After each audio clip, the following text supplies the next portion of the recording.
Hello, everyone. Last week, we talked about requirements. What are the requirements? And the requirement engineering process, followed by different type of requirements, including business requirements, user requirements, functional and non-functional requirements. And also, we talked about the quality of requirements. And this week, we will talk about the two main phases of requirement engineering process, including requirement inception and requirement elicitation. In requirement inception, we will talk about when do we need requirement inception, what is the main objective of requirement inception, what are the main tasks involved in requirement inception, including primary investigation procedure.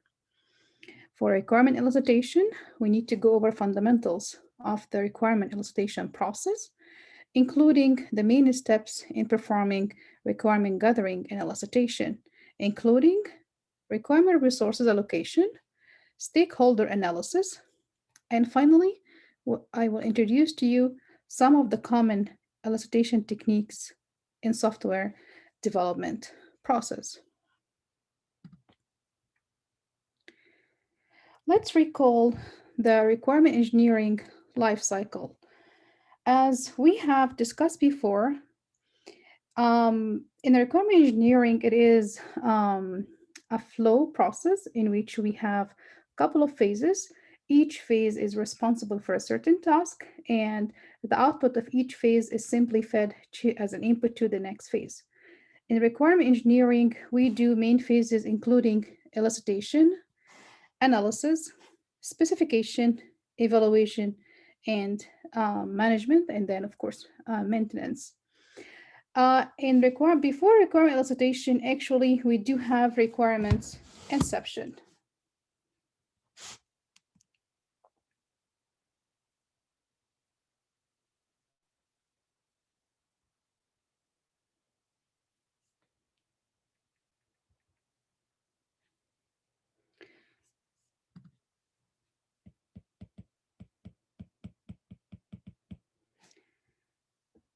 And once we are starting the project, we identify the problem in the inception phase. We follow this by eliciting and gathering requirements, in which we identify requirements and discover knowledge. And then once we have the set of required requirements, both functional and non-functionals, along with those business and user requirements, it's mandatory to provide analysis to those requirements, in which we will try to classify requirements based on the user needs, representing requirements across different structures and shapes or representations, driving insights from the requirements, and also perform negotiations with the stakeholders. And finally, after the fact, we have collected enough requirements that are needed to build the software. We will provide a complete specifications of the requirements that are collected and gathered during the specification phase, in which we perform a lot of documentations, and also some modeling techniques will be needed at this point. Finally, after specification, we have to validate and verify requirements, in which we will evaluate the quality of the requirements, try to remove defects as much as we can, and of course, provide good maintenance for the requirements. During the analysis phase, if there is clarification that is needed based on the selected or the gathered requirements, that means we have to go back and do another consultation with the stakeholders. So there is a link between the analysis phase and the elicitation phase. Once we have collected the whole set of requirements and provided more details to specify the representations and all the problems needed in the project, if there is some gaps that were not addressed in these requirements, so we will go back from specification into the analysis phase for feedback assessment.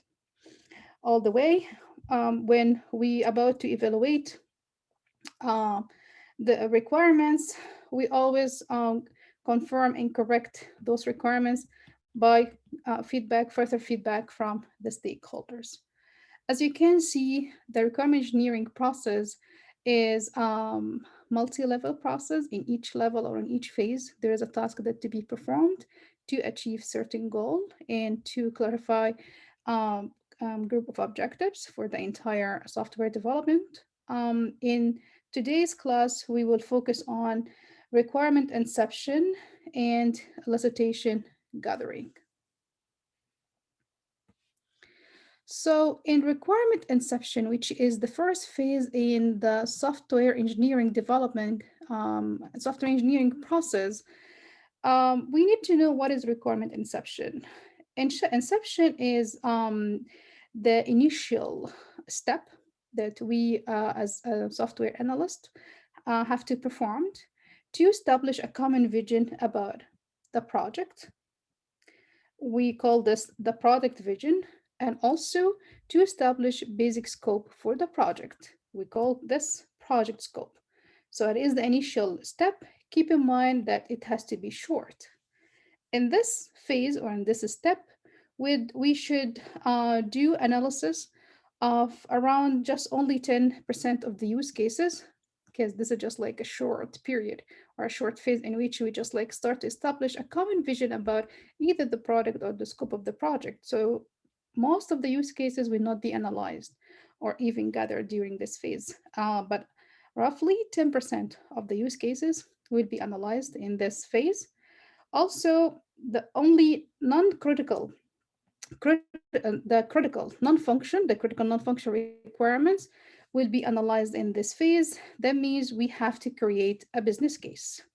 So in the inception phase, we do have a business case to study, and we also have to do preparation of the development environment such that the reprogramming can easily start in the following elaboration and elicitation phases.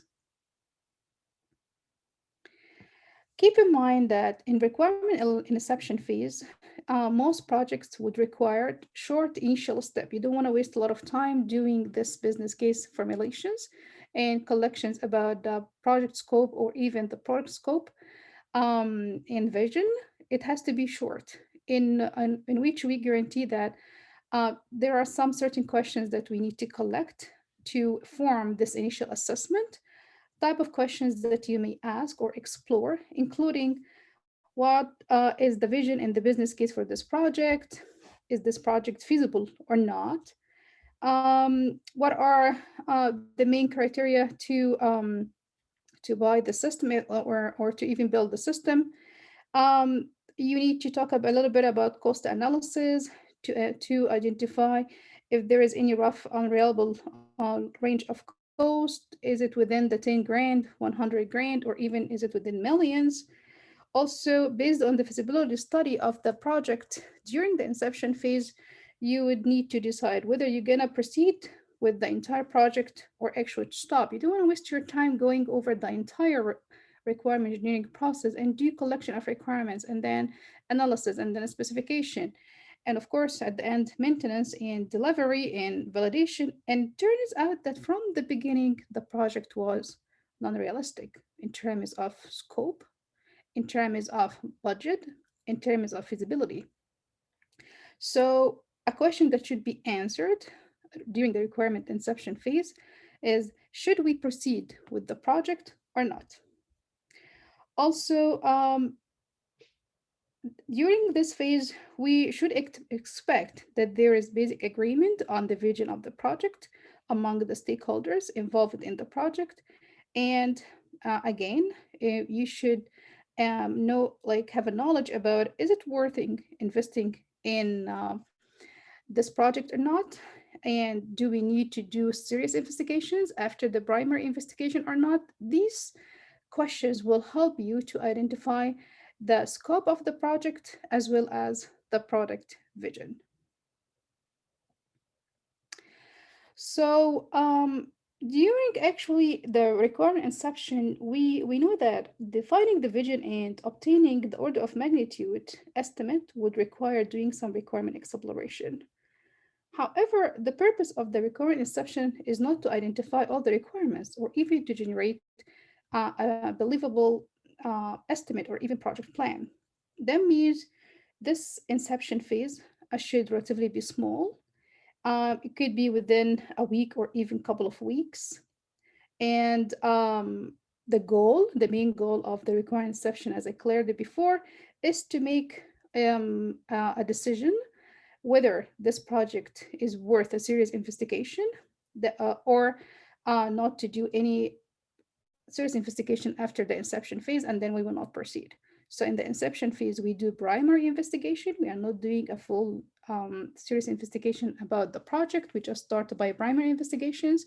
And the inception phase goal is primary to tell the system analyst and requirement engineer whether to proceed with serious investigation and do the entire, and then following with the entire requirement investigation, or it's enough to stop and then provide recommendations that will not allow any further continuation for this project. So in the inception phase, there are some activities and artifacts that we can see and obtain in the first phase of the requirement engineering process. Some activities and artifacts in the inception phase would include a short requirement workshop. We would identify most of the actors, the goals, and the use case. You will also provide use cases in a written brief format. So this is kind of artifacts or like outcomes that we can obtain from the inception phase. Also keep in mind that only like 10 to 20% of the use cases are actually written, not all of the use cases, because you are not doing all of the requirements gathering. You don't have everything about the project, just primary assessment. That means within 10 to 20% of the use cases will be written in fully dressed detail. And this is mainly to improve our understanding about the scope and the complexity of the project. Keep in mind that those most risk quality requirements that will have great influence on the project also will be identified. What do we have at the end of the inception phase as a kind of artifacts? We would have initial vision and supplementary specification document.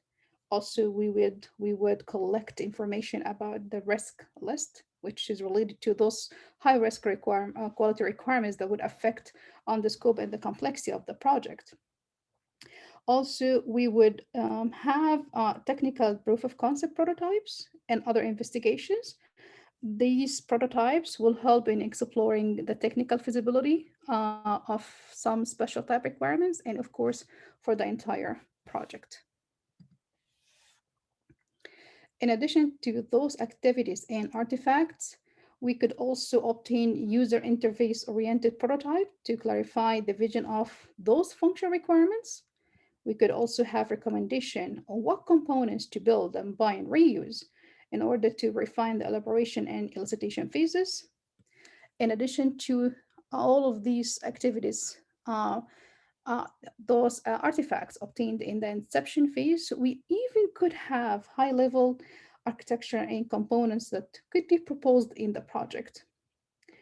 It's easy now to build the plan for the first iteration, which in return would be the elicitation phase. And also we could have a recommendation for those candidate tools that will be used in the next phases. Keep in mind, as I said before, requirement in inception phase is short. So how long is this phase? It should be relatively short for most of project. It within a week or couple of weeks. For on many projects, if it just exceed a week long, so at this point, the idea of providing an inception about the project actually has been missed because now it takes forever. It takes more time. At this point, you would like to stop and then check if this project is worth a serious investigation or not, because you don't want to waste the entire time just doing an inception. So normally, like just spend a couple of weeks doing those assessment, and then If it exceeds this time, that means the inception phase. Actually, the point of the inception phase is missed, and we cannot make a recommendation to proceed with the project. So you have to step aside and say, is the project worth a serious investigation to proceed or not? Also, as I said, couple of artifacts that we can see in inception phase is workshops, which would be considered as the first requirement workshops that is used to plan for the first iterations for the next phases, including the elicitation, and of course, moving forward to elaborations, illustrations, elaborations, and specification. Sample inception activities, artifacts that we could obtain as outcomes of the inception phase, like the vision and business case, which describe the high-level goals and constraint, in addition to the business case that provide an executive summary. We could also have use case models that would describe the functional requirements. Keep in mind that during inception, the name of most use cases would be identified. However, only from 10 to 20% will be analyzed in detail. Also, we could have some supplementary specifications, which actually describe all other requirements that mostly non-functional.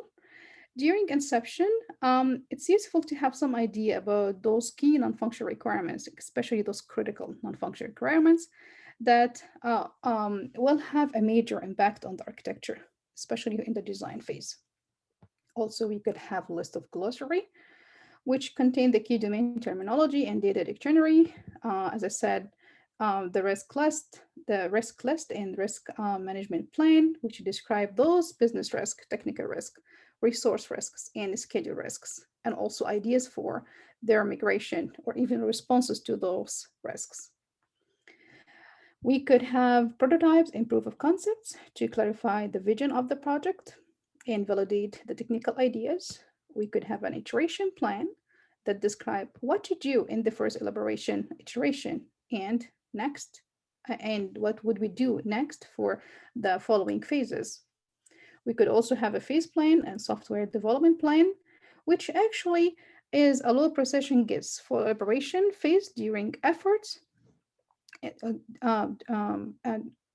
for the elaboration phase, duration and efforts, which include tools that would be used, people, manpower or like efforts, education purposes, and other resources that might be needed for the development plan. Finally, we also could have a development case, which has a description of all the customized steps and artifacts in this project. And in the development case, one always way to customize a process is to provide a prototype. These artifacts are only partially completed in the phase. So as you can see, we don't have a complete vision about all of these artifacts. So we could have a preliminary vision and business case. We could have only 10 to 20% of the use cases. We could have like an initial risk list. So these artifacts are partially completed in the inception phase. And iteratively, those artifacts will be refined in subsequent iterations along with the subsequent phases of the requirement engineering process. So in requirement inception, when it's considered as the initial step in the requirement engineering process in which we would like to have an initial idea about whether to proceed or not. As I said before, a decision should be made for serious investigation or not to the other phases of the requirement engineering process. So only preliminary investigation is conducted. What is a preliminary investigation is the initial assessment of the project, which would evaluate the business opportunity and the business problem. The main steps in preliminary investigation would include understand the problem and opportunity, followed by defining the scope and set of constraints, and then do fact findings for collecting requirements, making an initial assessment of the project by performing feasibility analysis. Once we have feasibility study about the project by collecting all different type of feasibility assessment about this project, we will perform what we called SWOT analysis. Details about this will be provided in the following slides. And finally, you need to present recommendations and results, whether to proceed or not to proceed with this project, whether to proceed or not to proceed with further investigation of the process, whether to proceed or not to proceed with the following iterations or phases of the, the requirement engineering process. So if we are about to do preliminary investigation, and now we have met with the stakeholders, we have an initial idea about the problem, what kind of opportunities are available.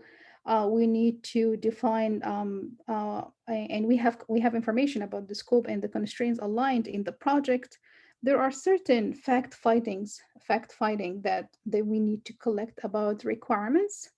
What I'm sharing with you next is the set of fact-finding techniques that could be used either in the inception phase or actually in the elicitation phase, and we might even use it at the specification and the analysis phases.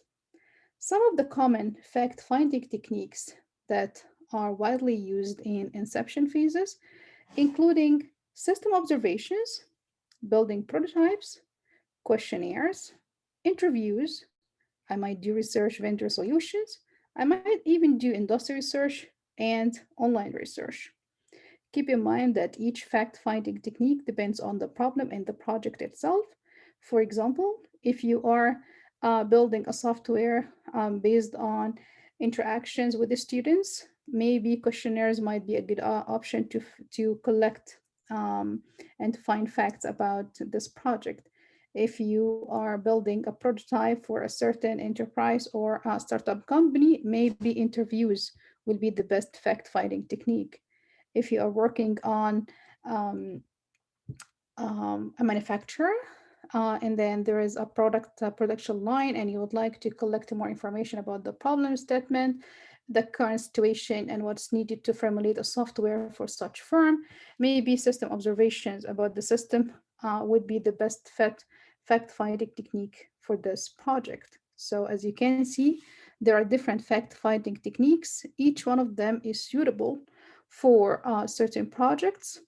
In some projects, actually, we might combine one or two fact-finding techniques to collect the entire set of requirements, including business requirements, user requirements, functional and non-functional requirements.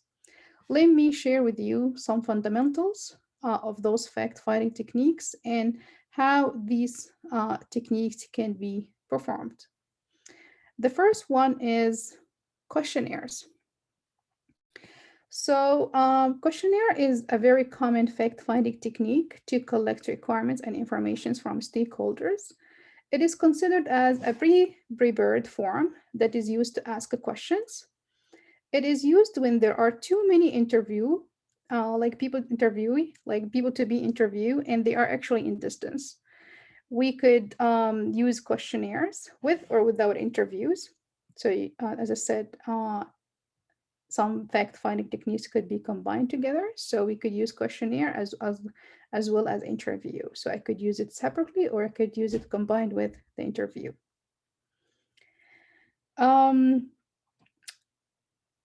When we use questionnaires as well, when we have multiple designs and these designs are offered for different audience, keep in mind that wording of questionnaires is important because there is no chance for inaccurate or unclear questions. So when it comes to questionnaire building, one of the mandatory concepts that you should keep in mind as a system analyst is that no chance for no clarifications. So everything has to be worded clearly. That's why wording is important. Also, buzzwords that you're going to write in each questions would mean different things to different people. So you have to be very careful when you list the buzzwords in the list of questionnaire questions. And as a matter of fact, the buzzword is a vague term, in particular professional. It depends on the variation of different field of studies, popular cultures, and so on. So, for example, for G, can be understandable by people in communication, could be not understandable by people in politics, whatever. Just keep in mind that if you're going to use some buzzwords, it should be known to each stakeholder in the project, and it has to be unified across all the stakeholders, so to avoid any ambiguity in collecting requirements. Questionnaires as a tool for fact finding, actually it enjoys the fact that it covers large population economically, because it's easily could be easily done online, especially that if you have a lot of people to interview who are at distance, it might be a good option to just provide questionnaires as a solution or a method for collecting facts or requirements. Also, it gives you a preliminary insight into the business. Questionnaires could be considered into two types. There are different type of questions that we can see in every questionnaire. There are some close-ended questionnaires or questions, which are directly for each person to answer them. And there are some open-ended questions that are directly to each person. However, they are mainly used to encourage discussion and elaboration. However, with questionnaires as a good tool for fact finding, it suffers from some disadvantages, including that some questions may not apply to everyone. They do have different culture, they do have different scopes, they do have different language. Also, it's not based on contact with the stakeholders, so some of the facts that might be missing because there is no direct contact with the stakeholders, and also is not well suited for gathering detailed information. It's just like a preliminary way of collecting information and requirements, but it doesn't give you detailed information about the entire set of facts or requirements in the project. What type of questions we expect to see in requirement fact finding using questionnaire? There are different types, as I said before, close-ended and open-ended, but there are many others. So for close-ended questions, they would require like answer by yes or no, or even some short answers. Type of questions you may ask that are considered as close-ended questions. How long have you been working on this department? So the answer would be 3 years, for example. This is a very short answer. At this point, this question is considered as just close-ended. Now we know that the answer is short and it's targeted. There is no way for discussion, and it is directly answering questions from the audience or the people to be interviewed. And for the open-ended questions, they will actually require long answers. For example, if you ask as a system analyst while you are providing this questionnaire, you said, what kind of problem do you have with the current system? So it's really open. There are many answers to this question based on to whom this question is addressing. So the customer itself might answer this question in a way that is different from the investors, in a way that is different from the policy takers. Um, each stakeholders might answer this question different. So it's open-ended and it's a long answer question. Also, we could see compound questions in which we combine two or more questions in one question. So example to this, if you ask the question, how often do you get error report? And at the same time, you ask the audience or like the people to be interviewed, what do you do with them? That means we need two answers here for just one question. So this question is considered as compound question. There are some other type of questions, including leading questions, which actually would influence the interviewee answer. So there's a kind of those questions that will impact on the answer of the person you are interviewing. Um, Example to this, you might say, do you agree with many of your colleagues that the current system must be replaced. So you are now directing your um, the person you are interviewing for a certain direction, whether to agree or not to agree. So this will somehow will influence the decision or the answer of the interviewee.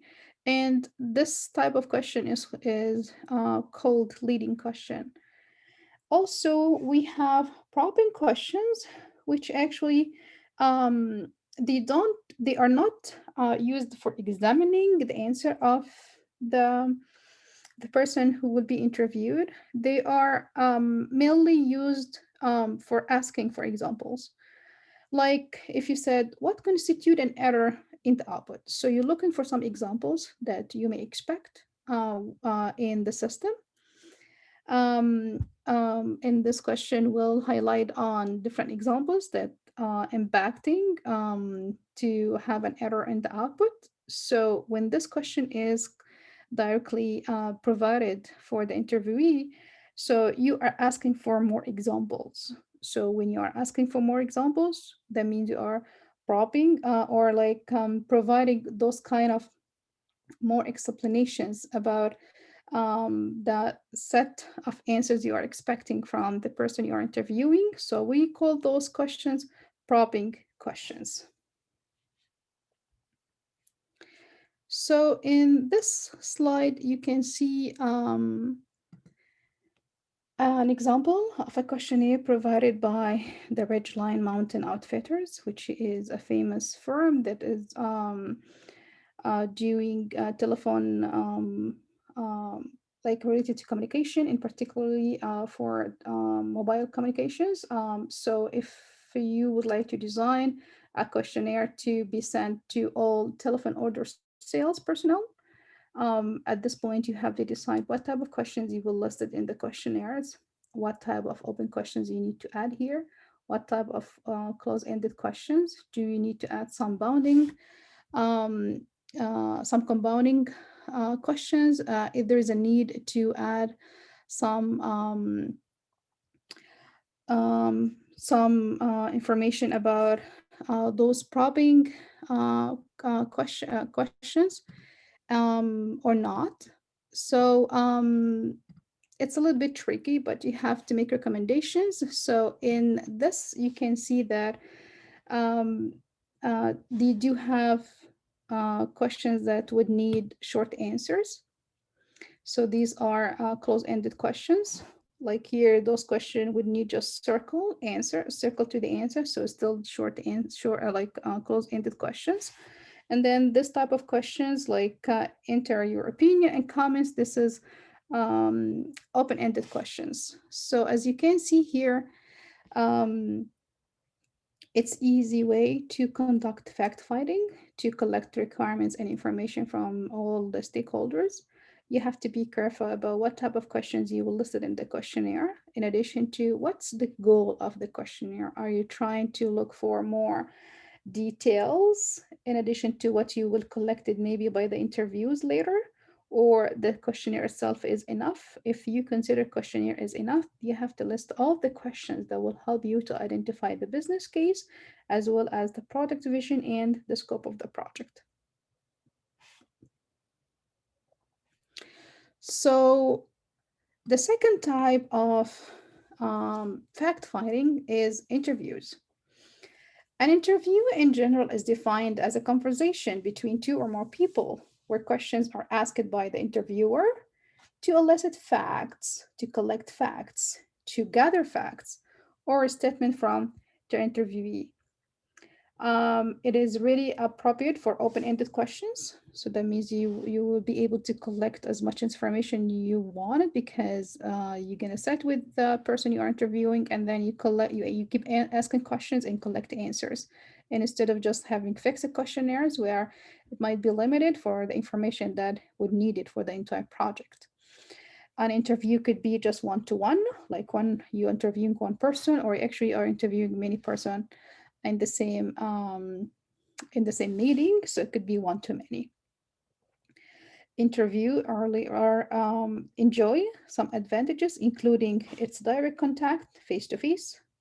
Also, once you meet with the person and you will ask questions, there is a lesser chance for distraction and sidetracks. So it really enjoys that it avoids distractions and sidetracks. However, it is really time consuming because you might spend an hour or two with the interviewee, and then you would need to spend more time to collect the information you wanted. So a little bit of constraint about it, that is time consuming. Also, it's really costly if the interviewee are too many. Like if you would like to conduct an interview with 100 people in the firm, so it might be costly at this point, and actually it might be exponentially costly if all of the people you're interviewing they are located at different locations. So as a business, as a system, a software analyst, you have to decide, is interviews at this point is a good option for you to collect fact findings, or you might want to do just questionnaires. There are three types of interviews. The first one is structured interviews, the second one is unstructured interviews, and the third one is semi-structured interviews. For structured interviews, each participant is asked the exact same question in the same order. So you are now interviewing with person A. So you will ask this person question 1 and 2 and 3. And then you meet with person B, you will ask person B exact the same question 1 to 3. While this method actually could be effective, but many would argue that the same thing can be achieved through administrating a survey, as an example. So maybe interviews was not a good option. On the other hand, unstructured interviews are more like conversations. There are no pre-arranged questions, which allow questions to be generated by what the interviewee would say. So that's why we call it unstructured. There is no pre-planned for it. There is no pre-arranged questions. And the third type of interviews is called semi-structured. In semi-structured interviews, we combine the best of the structured and unstructured interviews.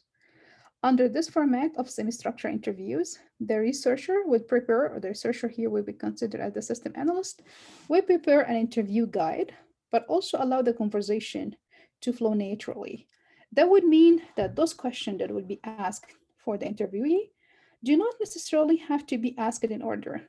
That means I could go anytime off script. So this is a really good way of combining a preparation for a set of questions, but at the same time, I do have the freedom to have an open conversation with the interviewee to collect more information.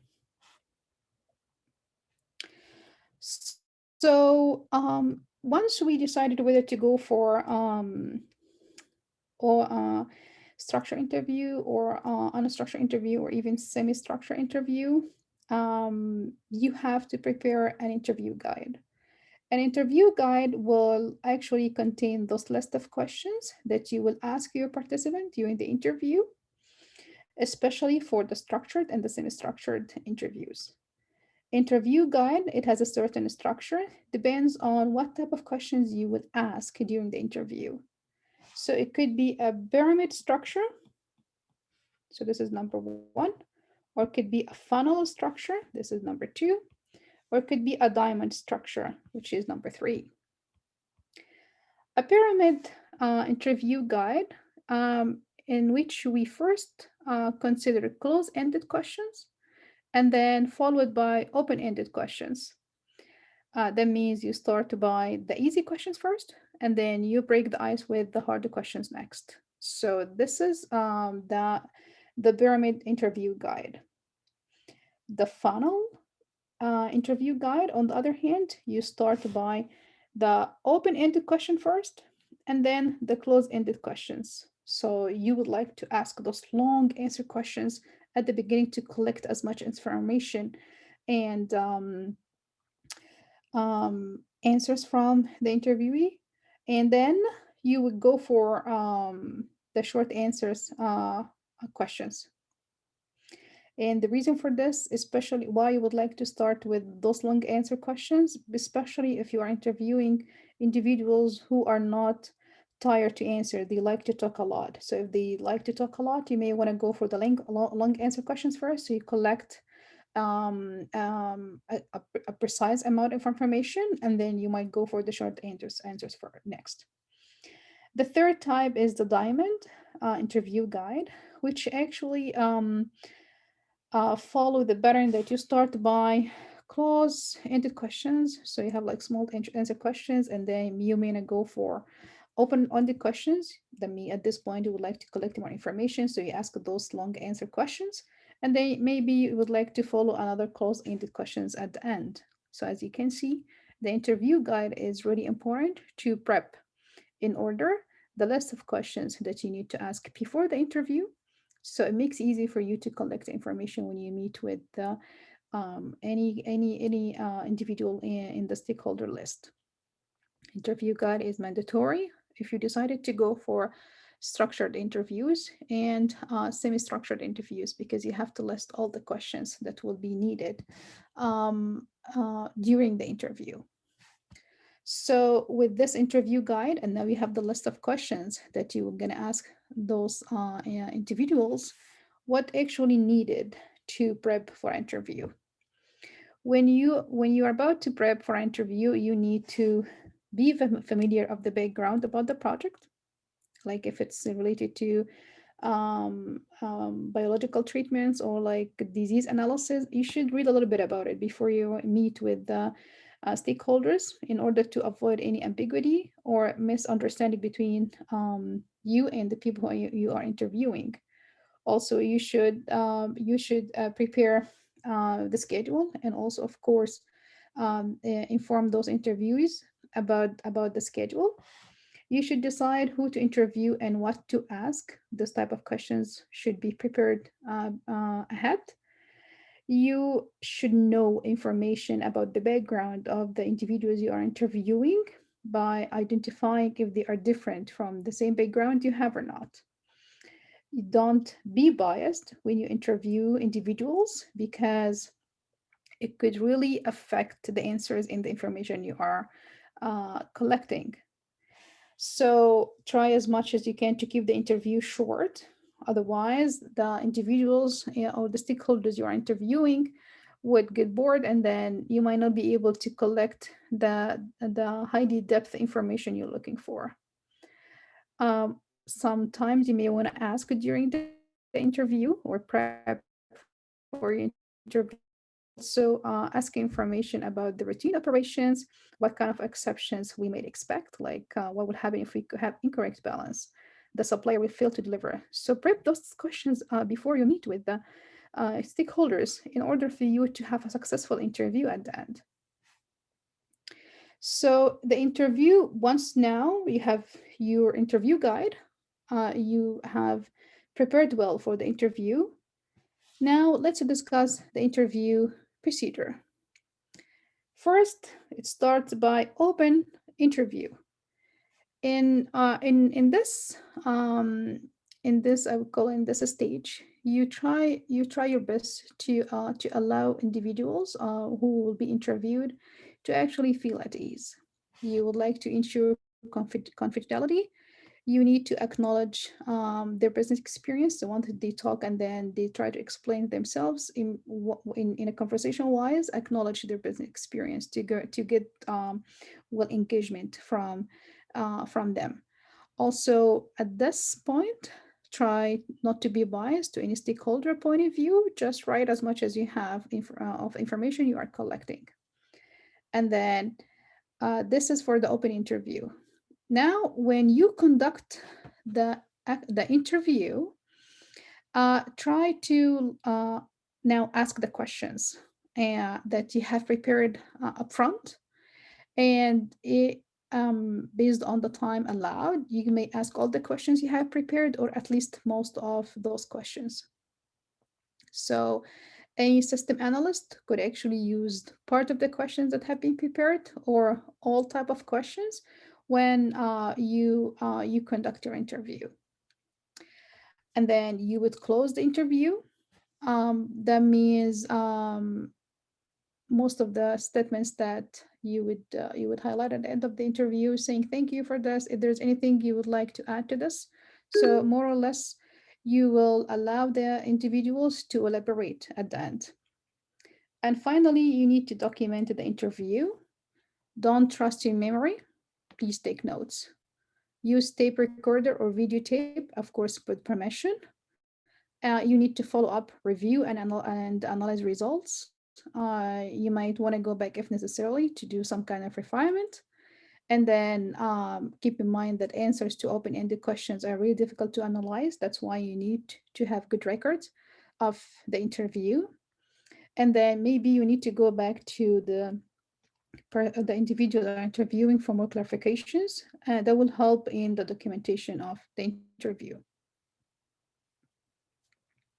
So as we addressed the primary investigation as a crucial step in the requirement inception phase, we talked about different fact-finding techniques, including questionnaires,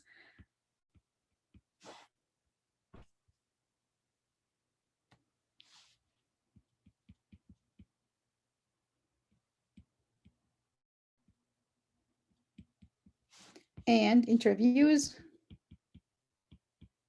along with their types and advantages and disadvantages. We need now to go into the second important task in primary investigation, including feasibility analysis. So in this step, after the fact you collected information during the fact-finding module or step in this primary investigation procedure, now you need to decide if this project is feasible or not. Keep in mind, we need to make a recommendation at the end of the inception phase to proceed with the project or not. So feasibility analysis is a crucial step in the primary investigation. It might be a little lengthy step that would be needed to establish an understanding of the feasibility of the project and if there is a need to proceed to further investigation or to actually go into the second phases or the later phases of the process, or just like stop and then make a recommendation that this is infeasible project. So let me discuss with you now how to evaluate feasibility. So one problem, as I mentioned before, is the system analyst during the inception phase would need to decide to proceed or not by conducting the primary investigation. So they have to decide on the project feasibility, in which we evaluate and analyze of the potential of the proposed project. What is the potentials of the proposed project? Which is based on extensive investigation and research to support the process of decision making. Please be reminded that each organization has its own process and format for the feasibility study. But most organizations, they include techniques to assess the following areas, like to assess technical feasibility, economic feasibility, organizational feasibility, schedule feasibility, operational feasibility. Let's start now by operational feasibility. Operational feasibility assessment focuses on the degree to which the proposed development project fits in the existing business environment. Type of questions that you need to collect to identify or to assess the operational feasibility of the project. We need to answer questions about is there a workable solution to the problem or not? Is the system useful? Will the system be used effectively after it is developed? Will the new system place more demands on user? All of these questions will help on identifying or assess the operational feasibility of the project in order to fit the existing business environment. Second type of feasibility that we should also assess to have an idea about the overall feasibility of a project, including the technical feasibility. In this point, the technical feasibility assessment would actually focus mainly on gaining an understanding of those present technical resources of the organization, in addition to their applicability to the expected needs of the proposed system. So we are looking for technical resources and their applications to satisfy or to meet the expected needs of the proposed system. The technical feasibility of a project is all about an evaluation of both the hardware and the software and how they both meet the need of the proposed system. And mainly, when you are, as a system analyst, would like to assess the technical feasibility of your project, you would like to answer the main question about, can we really build this project or not? So you would like to evaluate both the hardware and software that would need the needs for the proposed system, and actually using the assessment of both the hardware and software that as part of the technical resources, can we build it to satisfy the expected need of the proposed system or not? A major feasibility that would need time as well to be assessed is the economic feasibility. The purpose of the economic feasibility assessment is to determine the positive economic benefits to the organization that the proposed system will provide. So at this point, you are looking for the financial impact or the economic impact, the positive ones. As a matter of fact, you collect both. You collect information about the negative economic benefits as well as the positive economic benefits, and then you would look to assess the project based on economically feasible or not. At the end of the story, the goal you would like to determine how positive this project, how positive the economic benefits of this project are. If you calculate some measures and then some of those measures to assess on the positive economic benefits and others are used to assess the negative economic benefits, and then it turns out that it has a good impact to the proposed system, to the organization based on the proposed system, then you would say, okay, that's in terms of economic feasibility, it's acceptable. In economic feasibility analysis, some terms that we might use it to identify it is called cost-benefit analysis, that actually contain information or identification about both the costs of the project and the benefits or revenue, as an example, associated with the proposed system. So in this phase, we are looking to answer questions related to, should we build the system? Is it cost effective? What kind of benefits we could extract by building such system? And the benefits could be for short term or could be for long term. The benefits could be for the current year of the development of the system, or could be actually for future returns. So you could look to a couple of years ahead. So as I said, economic feasibility analysis is called the cost benefit analysis, and it actually needs some calculations to come up with some quantitative measures by which we're going to quantify and assess the economic feasibility of the proposed system. So in benefit cost analysis, we are looking for a decision about which solution can make the most sense from the financial point of view.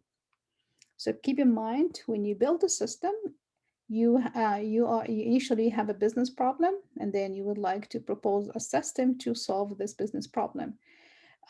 You could have one solution to the business problem, or you could have multiple solutions to the business problem.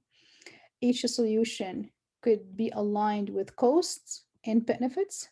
The goal at the end is to choose the solution in order for you to build the proposed system that will have a great positive economic benefits to the organization. That means we might have multiple solutions, and then your job as a system analyst to provide an assessment of the economic feasibility is to choose which one of those solutions, if we have many of them, that could actually have a positive economic benefits to the organization. So typical costs that we see in projects include actual price of the software, the cost of the installation of the software, user training if needed, and of course, annual maintenance. Typical benefits within projects include more efficient business processes. We could have more efficient staff. We could have better customer information, better data management. The main criteria to judge on the economic benefits of certain projects is to calculate what we call the business cost rate, the BCR. The BCR is simply the ratio between the discounted value of incremental benefits divided by the discounted value of incremental costs. So assume we do have three solutions. Solution A for the software that you are developing, and then with the proposed system, and then to help in solving the given business problem, or solution B or solution C. Typical costs associated with A, including $10,000 for A, $15,000 for B, and $20,000 for C. Benefits for A, including $12,000 from A, or $19,000 from B, or $23,000 from C. So as you can see here, benefits, I assume this is project A.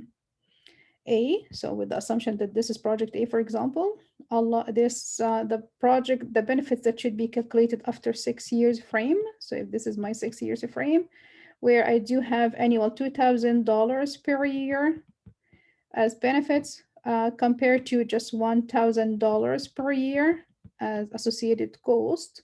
This is with the assumption that there is no inflation rate.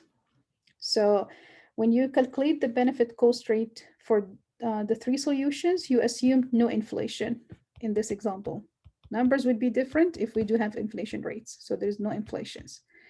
So if we sum them up, you see that we have costs around 10,000 and benefits that are 12,000. This 10,000 is mainly, if you're gonna like just go all the way to here. So we have 4,000 initial cost. So this is 4,000. And then we have accumulated annual cost of 6,000. So in total, for this project A, we have a total of 10,000 costs, while we have 12,000 additional benefits after 6 years plan. So in long term, if we look to the cash flow, this is the cash flow, which shows to you what is the expected cost and benefits per year. As I said, this graph is with no inflation. Numbers would be different, which I'll show to you next if we assume there is inflation. So if we'd like to calculate the benefit cost rate for project A, it is the ratio between the discounted value of incremental benefits divided by the discounted value of incremental cost. Now, with the assumption no inflation, so the total discounted value for incremental benefits is $12,000. And the total discounted value of incremental cost is $10,000. So the benefit cost rate for this project is 1.2. If we do the same for this solution is 1.2. If we do the same for solution B or solution C, it's 1.27 as compared to 1.15 for C. So we can clearly see that the solution B has higher benefit cost rate. So there might be a chance that solution B for this project is a good option as compared to A and C. So as I said before, all the numbers in the graph assumes that there is no inflation. So if it's $1,000, it stays at 1,000 in year one. If we have $1,000 after 2 years, it stays at $1,000 after 2 years. The same for 3 years. So the dollar amount stays the same no matter what the number of years is. So this is with no inflation rates. However, that's not the case of our life. The case is dollars amount is different from one year to another based on inflations. So for example, $20 in 1993 will get you all of these groceries. In 2005, like few less groceries. In 2013, we have way less grocery. And actually in 2000, I'm gonna say 2021, if I'm gonna put, I'm gonna just like put a few bread and maybe milk. So it shows to you that the inflation rate actually is a critical factor in determining the dollar amount and how much we can buy with such dollars. So as a system analyst, you have to keep in mind those inflation rates and the discounted rate over a year when you build your cash flow to determine the economic feasibility of your project. So based on this, numbers will change. So the $1,000 on the first year, it's with the inflation rate or the discounted rate of 10% now worth $909. The $1,000 in the second year, it is worthing $826.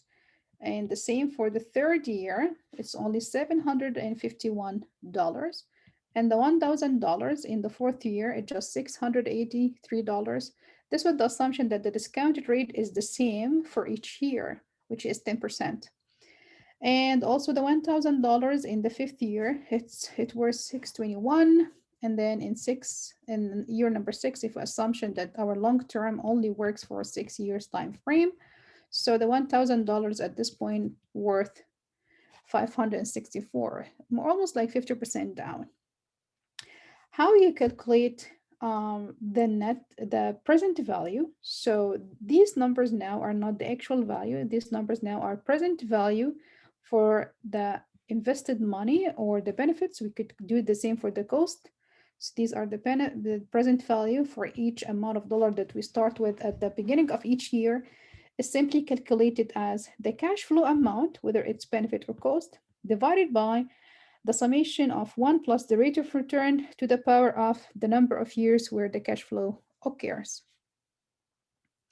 So let me do it for you. Like for example, in year one, if you would like to calculate the present value for the $1,000, it would be the $1,000 divided by 1 plus the discounted rate, which is 10%, so 0.1, to the power of number of years. We're still in year one, so the power of 1. So this will be $909. If you'd like to calculate the present value, this is, I'm going to say after 1 year, after 2 years.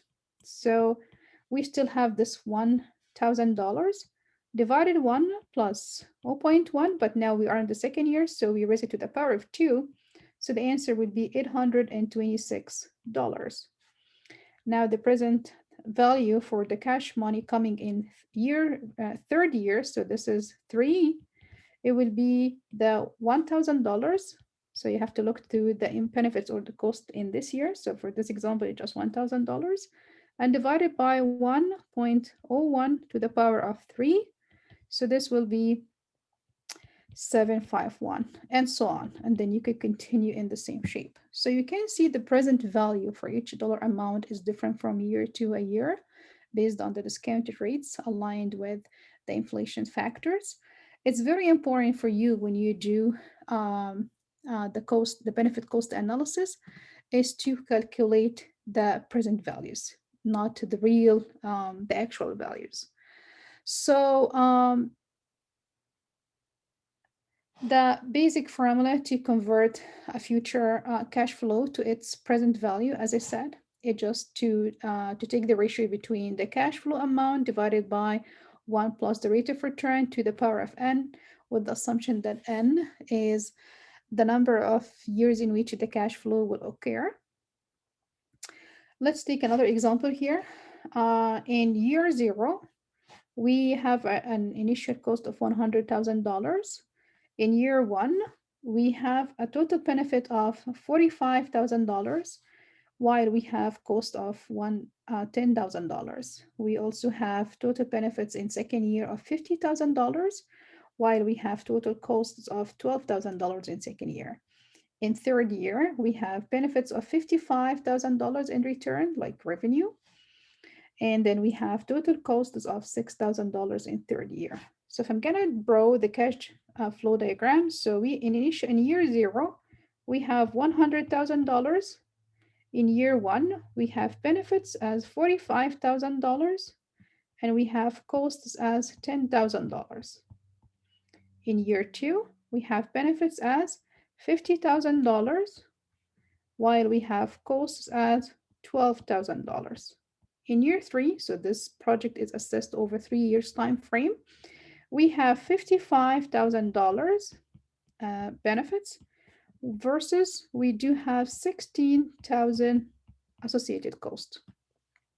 To calculate the present value of each of those numbers, we will start by calculating the present value for benefits, which is like, let me show you this number.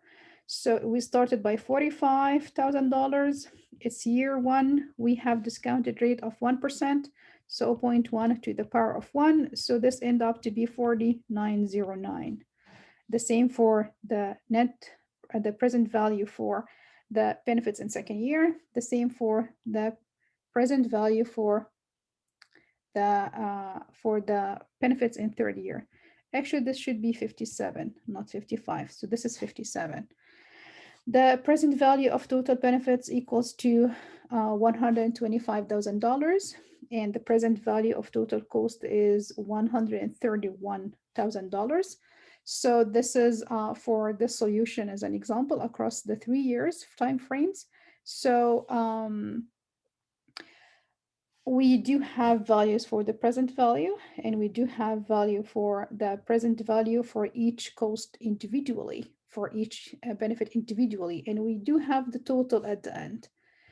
In order for us to come with just one number for the project where we could, similar to what we have done with the benefit cost rate, now with the present value analysis, it might be good to come up with not one number that actually will use both the cost and the present value of the costs, as well as the present value of the benefits, by defining the net present value. So the net present value is simply for each flow, whether it's in and out in a certain year, is the cash flow divided by 1 over the required return or discounted 1 over divided by 1 plus I to the power of t, where I is the required return or discount rate and t is the number of period. And then we subtract the initial assessment from the ratio between the cash flow and the discounted rate alignment. If we're analyzing a longer term project where we actually have multiple cash flows, so this one is just like with the assumption we do it calculation for one cash flow at a time. If we would like now to calculate it for multiple cash flows, the formula for the net present value for the project would be the summation. So you sum them up to the RT divided by 1 plus I to the power of t, where IT at this point will consider as the net cash flow, which is a difference between the inflow and the outflow during a single period. So now with the assumption in our case, like you initial year, we do have $100,000. And then in year 1, you have a benefits equals to, as an example, $45,000 versus cost as $10,000. So if you'd like to calculate the net present for year 1 over here, you just take the difference. So you're going to say $45,000. We subtract $10,000. So this is the difference between the two divided by 1 plus the discounted rate, which is 0.1 for 10% to the power of 1. So this is $35,000 over 1.1. So this is the net present value after year 1. You do the same for year 2, you do the same for year 3, such that the total net present value for the entire project is the sum of the total net present value for each, I'm going to say J, where J equals 1 to N, where N is total number of years. So this is another way of assessing the economical feasibility of a certain project, is to calculate the net present value. So far we talked about the the benefit cost rate, the BCR. Now we talked about the net present value and how it could be actually assessed. Let's take two more examples and then moving forward to the third one, which we can use it also to assess the economical feasibility of a certain project. So in this example, imagine we do have a project that has cost of $1,000 and will provide three cash. Let me go back to one slide. I think I forgot this. So when we sum this up, we need to subtract the initial cost. So this number is the initial cost that should be subtracted after we calculate the net present value of each item. So this where we, which is we consider as the initial investment, the initial investment that we started with. For this example now, imagine that we have a project that costs $1,000 and there's three cash flows, 500, 300, and 500. This is inflows, so we assume it's benefit, so that's plus over the next 3 years. We assume no salvage value at the end of the project, and actually the required rate of return now for this example is 8%. If you would like to calculate just one term to quantify the feasibility economical assessment of such project, is simply calculated as the net present value of the first cash flow after 1 year, the net present value of the second cash flow after second year, the net present value of the cash flow after the third year, and then we take away from those numbers the initial cost. Turns out that after 3 years, the net present value of this project is $355.23. At this point, you would like to make a recommendation if it's feasible to proceed with the project or not, based on the boundaries of the net present value. If we assume that initially the stakeholders, they said, we are looking for a project that has a net present value exceed $500. So with this solution, it's just $355. So you might say, economically, it's not feasible. So that's your recommendation for the economical feasibility. Let's go over this example, which I have explained before.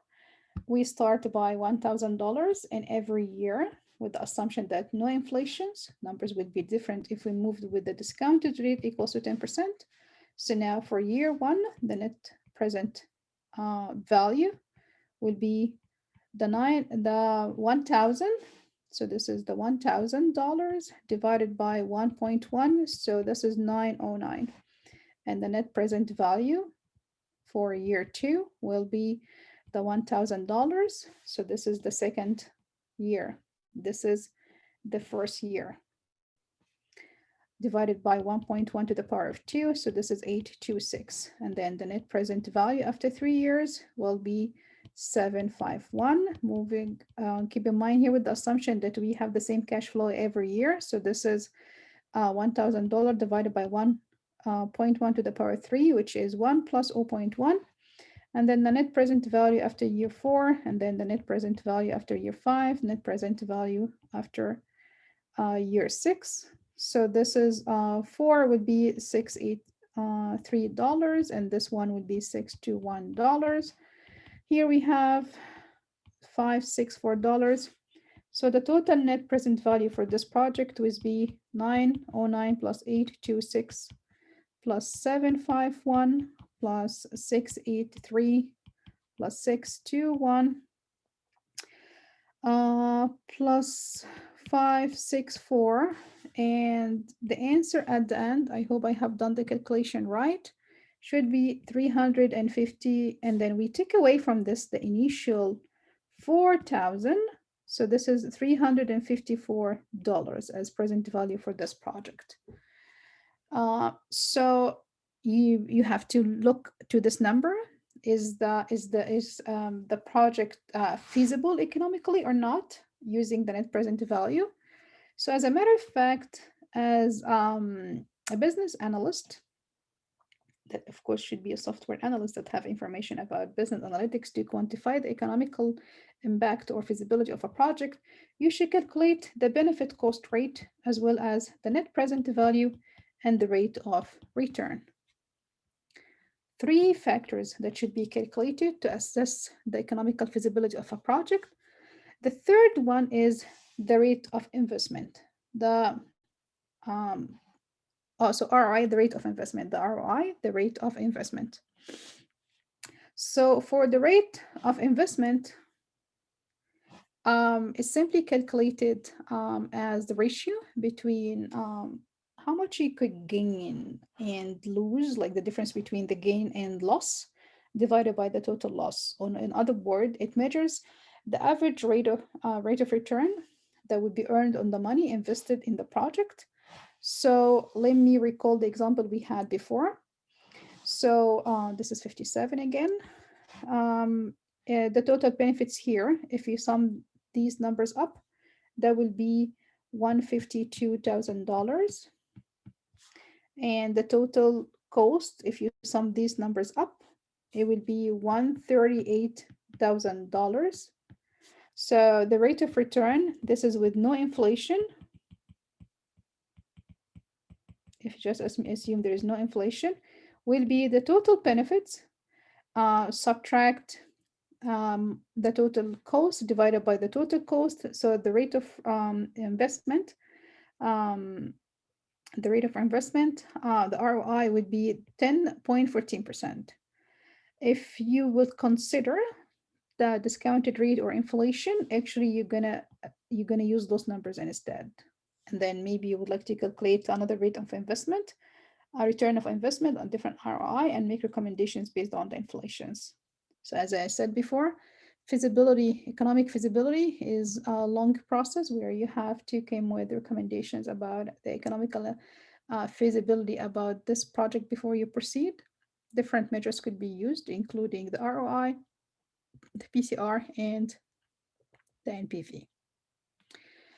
Two more feasibility assessment that should be also conducted as part of the feasibility study, including organizational feasibility, in which we need to understand how will the system ultimately will be accepted by its user and incorporated into the ongoing operation of the organization. More or less, we look into the vision about the acceptance rate by the users, and as well as the incorporation of this system into the ongoing operation of the organization.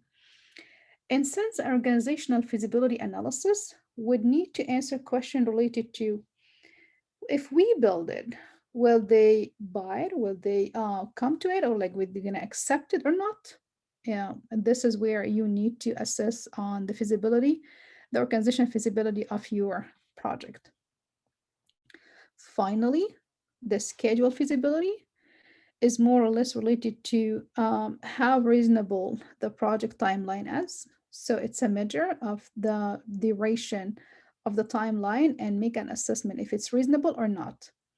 So keep in mind that projects are initially provided with a specific deadline. So if a project will fail, if it takes longer than expected to be completed before it actually useful. We say this when we provided a scheduled feasibility assessment, it turns out that the project doesn't need the proposed or suggested timelines. So the project, from the scheduled feasibility point of view, it fails. Who actually going to determine the deadlines? The client or the user, or even the developer. So these two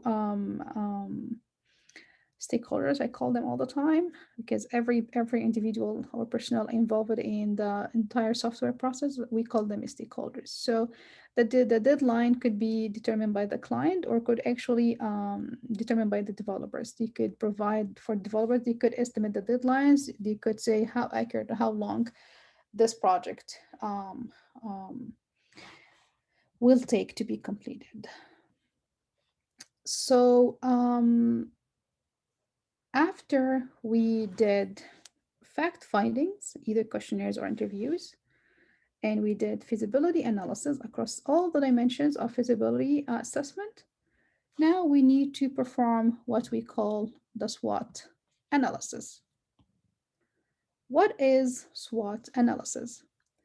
The SWOT analysis is simply referring to identifying or building a framework to identify and analyzing both internal and external factors that can have an impact on the viability of the project. SWOT stands for strength, weakness, opportunities, and threats. So you identify four dimensions that are used to identify and analyze the internal and external factors, specifically to check on their impact on the viability of the project. In identifying strength of a project, or we are looking for internal attributes and resources that support a successful outcome. For weakness, we're still looking for internal attributes or resources that work against a successful outcome. On the other hand, opportunities means those external factors the project can capitalize on or actually use to its advantages. Threats that also should be part of the SWOT analysis would refer to those external factors that could actually jeopardize jeopardize the project. So means like it's gonna like have a bad impact on the project. So if you like to jeopardize the project, what if you expect the project would be jeopardized, what external factors that might be considered as threats to your project? So after you did fact findings and then you were able to do assessment of the feasibility of the project, you have to perform SWOT analysis to come up with those internal and external factors that would have an impact on the availability of your projects, including strengths, weakness, opportunities and threats. In this link, you will see a lot of examples about different SWOT analysis performed in different firms, including Microsoft, Facebook, Google, and many others. So example of SWOT analysis, as you can see in this graph, we just have like a matrix, 2 by 2 matrix, where we identify the strength of those attributes that are resources that support the successful outcomes internally in the project. While in weakness, you identify those internal attributes that work against a successful outcome. For opportunities, you're looking for those external attributes that or factors that would actually could capitalize on or like increase the chance or advantages of such projects and the threads that will jeopardize the project. Example for strengths is as customer-centric design and messaging, effective calls to an action, useful and relevant content. This project will provide those factors will provide strengths to the project. Initiative of navigation and search, quick and easy checkout process, responsible design with full mobile support. So the project has those strengths. The project has those attributes or factors that enjoy such strengths that provide such strengths to the project. However, some of the internal factors or attributes or resources that might um, um, um, might have an influence about weakness of the project, including outdated or ineffective design, ineffective or even concealed calls to an action, content that some content in the project might be not even customer centric, confusing structure and navigation, so it's hard to navigate or even to have a certain structure. You might have a lengthy checkout process for this project, or there is very bad or lack mobile support. So if your project enjoys any of these attributes, so it actually contributes to the weakness of the project. What are the opportunities that might be available to increase the chances of capitalizing on such a project, including new technology to improve user experience, emerging new and untapped markets, new market segments, new design trends to have better convey messages, more effective marketing techniques. In addition to identifying threats, you may be looking for those competitors that actually copying features or ideas from your software or your system. You need to look to emergence of new competitors to the market. you need to look to the changes that might be occurring, the customer need that would have a threat to your project. What are the main law and regulations that would impact on even the the the continuation of your project? Some projects may actually be stopped due to some laws and regulations. You could also look to some fraud activities that will impact on your project. More or less, you're looking for threads that will have negative impact on your project, that at the end, yeah, your project may be jeopardized. So example that you may want to go and look at it online through the link I provided to you, especially for Facebook. Once before they have decided to go over the launching of Facebook, they have done the entire software analysis protocol, and then they did the feasibility study, and they have built the SWOT analysis, including all the strengths of the Facebook software, weakness aligned to it, opportunities, and threats. So I would like you to read some of these for your reference, because later on in the assignment, the labs, you will be requested to build to perform the SWOT analysis on a given problem.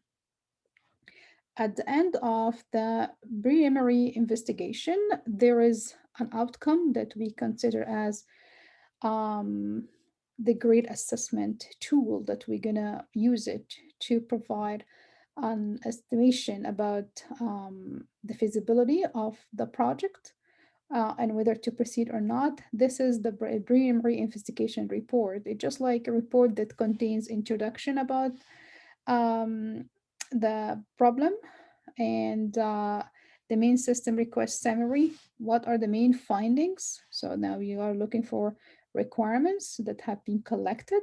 So those are the findings. No matter what, which tool you have used, these are the findings, including some functional or even non-functional requirements and recommendations. What you recommend as a business as a data software analyst, the time and cost aligned to it as part of the economical study, and finally the benefits.